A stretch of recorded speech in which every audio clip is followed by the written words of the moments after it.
Boss, bakit na po si Doña Isabel at kasama ang ubod ng ganda niyang anak? Northwest!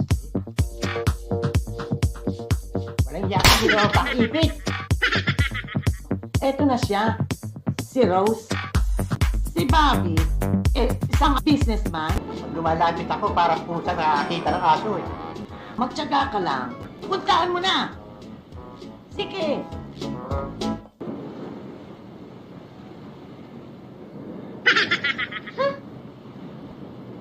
Sabi sa'yo, tatakbo eh! Ang kulit ko eh! Huwag mo intindihin yun. Pag masaya ka, ako ang pinakamasayang tao sa buong mundo.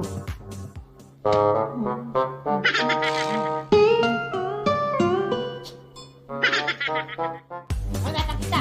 Wala ka sinibalang sinagalang ko yan, sinasamba ko yan, sinalilinan, sinahawakan, nilimpit mo para kang sawa! Kung dahil sa kanya, baka nahulog na ako sa dagat.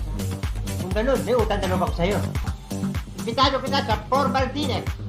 Tandaan mo, formal. Hindi yung itsura mo. Masyado ka informal. Butas na medyas mo, ang baho pa ng paa mo, bastos ka! Kaya ako pumunta rito. Para ibigay sa ito. I'm sorry. Hindi ko matatanggap to. Ako nang bahala sa kanya. Tanggapin mo! Yan matatanggap ko, pero siya hindi ko matatanggap. Ipalay po pa man niya yung baba niya. Panakot pa rin siya sa daga. Ano sabi? Pogi ka raw. Pogi daw ako? Oo, Ba't may daga? wala yun. Aking daga ang pogi, ha? Hindi. Ako, ha? Relax ka lang dyan, ha?